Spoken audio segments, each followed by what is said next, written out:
Hello everyone. Welcome to the Public Exam Review video clips for Biology 3201.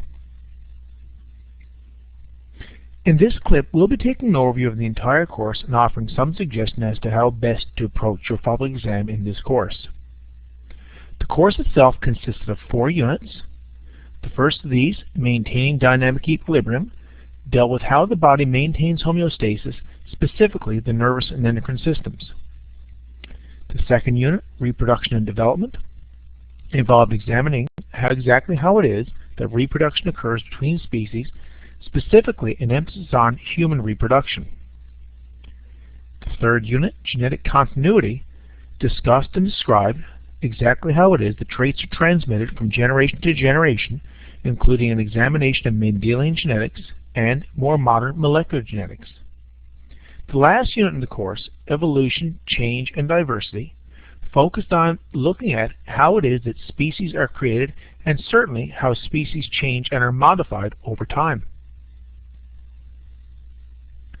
The first unit, looking at it in more detail, began with an examination of the nervous system structures, specifically the brain and spinal cord in the central nervous system, and the peripheral nervous system, somatic and autonomic. The second section of the course dealt with an examination of the nervous system, that being the neurons, where you examined and looked at neuron structure and function and the role of neurotransmitters.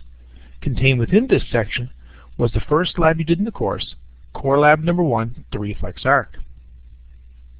From there was an examination of the nervous system, specifically how it is disrupted and the impact disruptions to the nervous system has on homeostasis, with an emphasis on various neuromuscular disorders, technologies and treatment, and there was an STSC which you would have been exposed to entitled Drugs and Homeostasis. The nervous system examination concluded with a look at sense organs, specifically the eye and the ear. The second portion of Unit 1 involved looking at another means by which the body assists in controlling and maintaining itself, that being the endocrine system. In this section of the unit, we looked at hormones, various endocrine glands, and disorders and treatments attached to that. In concluding the unit, we looked at the endocrine system as a feedback mechanism and how we respond to stress and how the body copes with stress. Concluding with Core Lab number 2, Identifying Diabetes Mellitus. The second unit in the course, Reproduction and Development, began with an examination of cell division, specifically the cell cycle, mitosis, meiosis. Oogenesis and spermatogenesis were examined, the process by which egg cells and sperm cells are formed.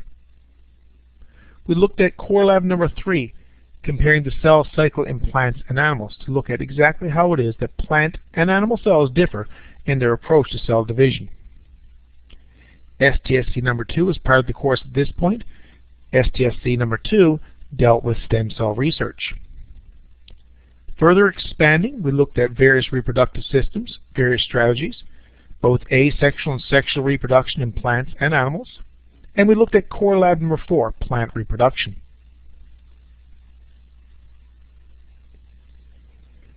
We looked at the reproduction and how it is regulated, the male and female reproductive system in humans, how it is that hormones interact. STIs, STDs were examined. And certainly there was another lab you would have completed on the human menstrual cycle.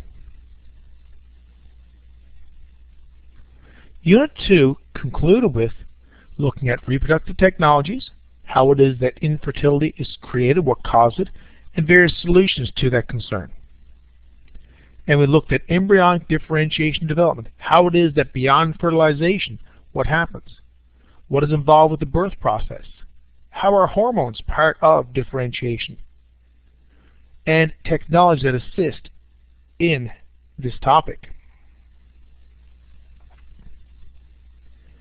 Unit 3, Genetics, began with a look at Mendelian genetics principles, specifically heredity, the terms dominant, segregation, independent assortment, Mendelian laws, You looked at how to do monohybrid and dihybrid crosses using both the Punnett square and product law method, and the significance of a test cross. Genetics and modern ideas followed. The work of Mendel, Sutton, Morgan, among others were looked at. Looking at sex linkage, and you would have completed core lab number 6, the karyotyping lab.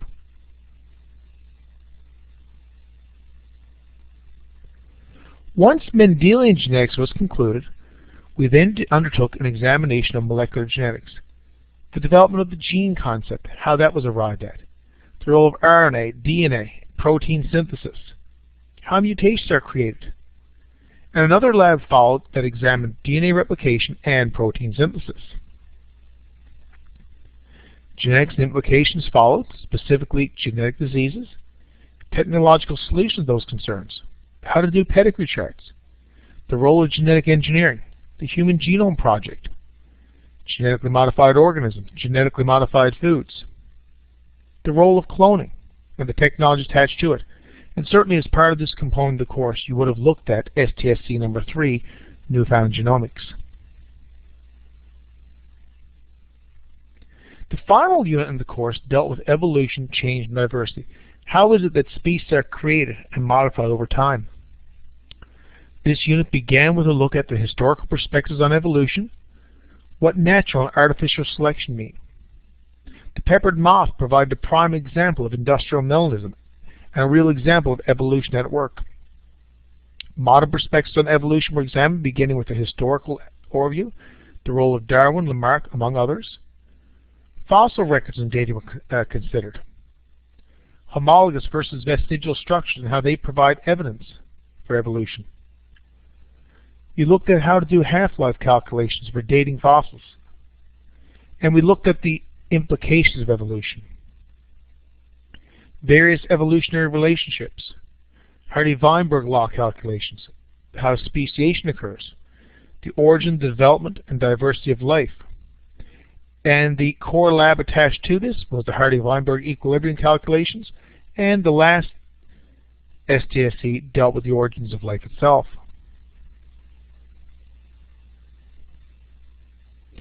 At the conclusion of this course, it's necessary to write a public examination. That examination will consist of 75% selective response. You will have to write 75 multiple choice selective response questions based on units from the entire course. The remaining 25% will be up to the constructive response format.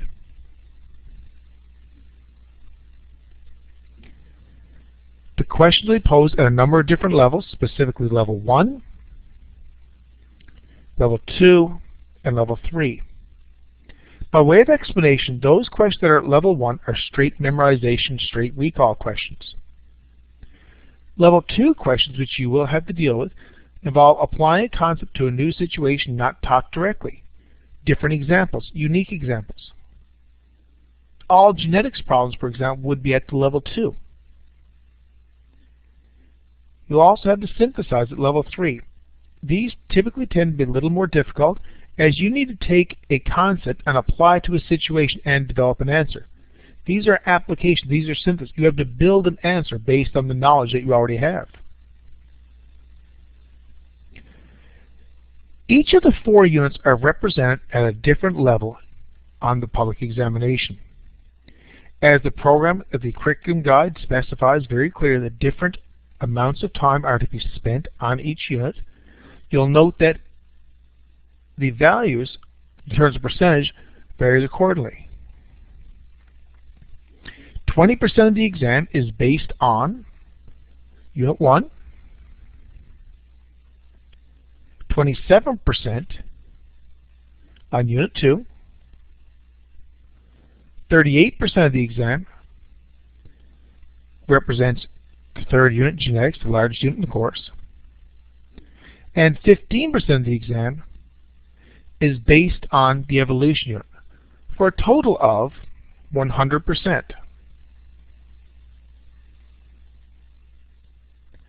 Of the exam, 40% will be at level 1, another 40% will be at level 2, and 20% will be at level 3. You can see based on here in the middle that the following breakdowns for each of the 4 units.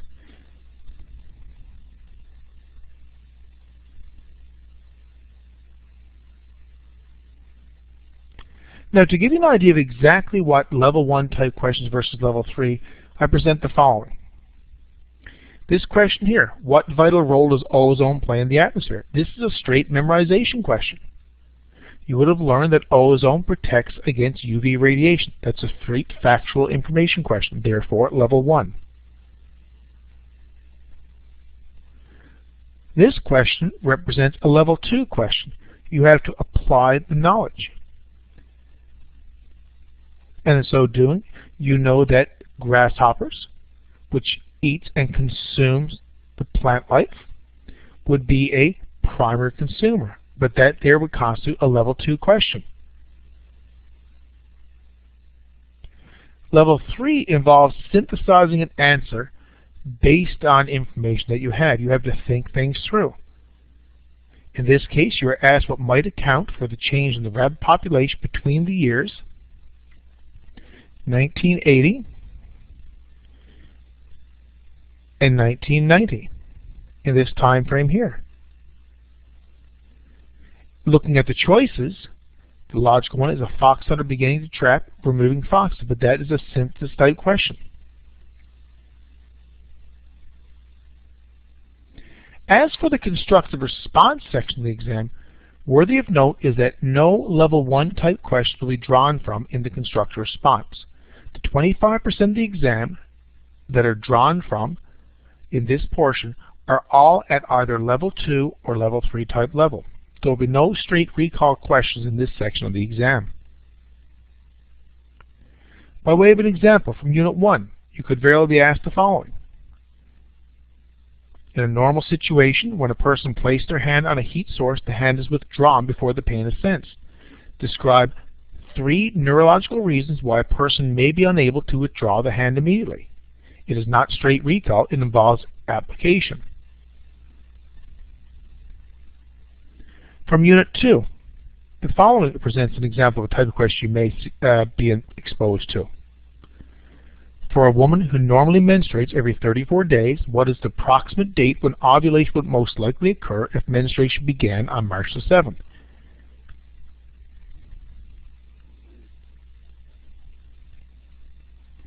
From Unit 3, Genetics, 2 individuals are born with different mutations. Child A has 40% of chromosome 10 missing, and child B has a point mutation in the gene for a digestive enzyme. Which child's mutation is most likely to be detrimental?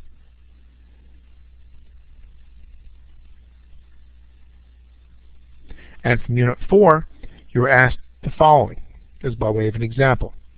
You are asked that for Hardy-Weinberg equilibrium is established in a fly population in which curly-winged flies only mate with curly-winged flies. Why or why not?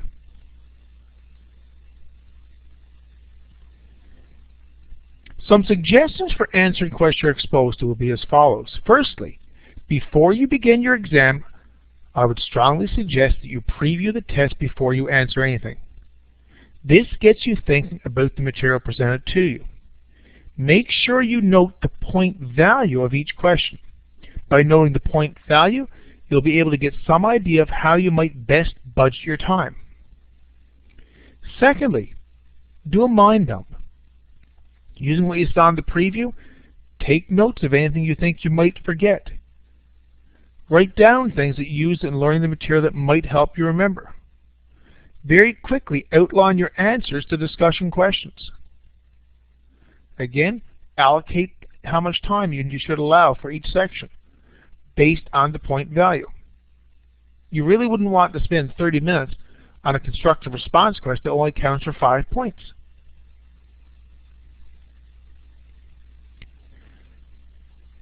Of particular note is read the directions. Never assume that you know what the directions say. Read them through.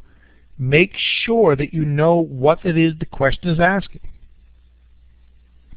Answer the easy questions first. The question you know off the top immediately, do them first. Do them quickest.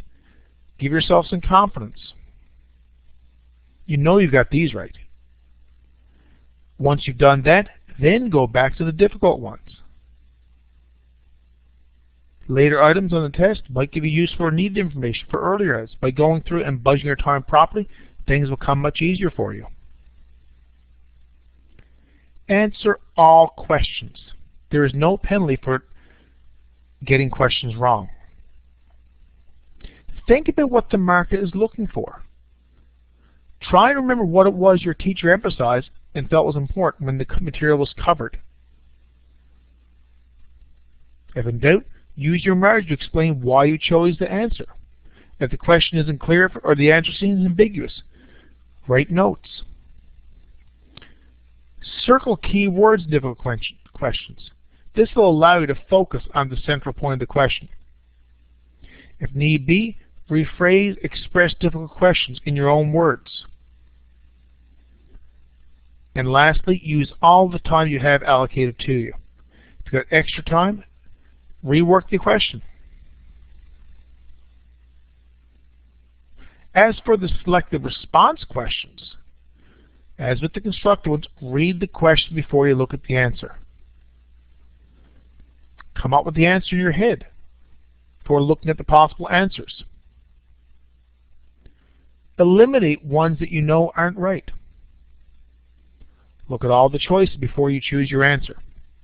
And again, there is no penalty for guessing. Take an educated guess, select an answer. And go with your gut feeling. Don't keep on changing your answer. Usually your first choice is the right one.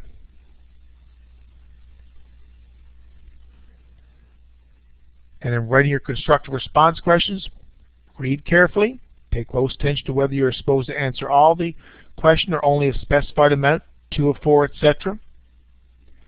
Make sure you understand what the question is asking you. Write down everything you're asked of you and more. Provide details, provide facts.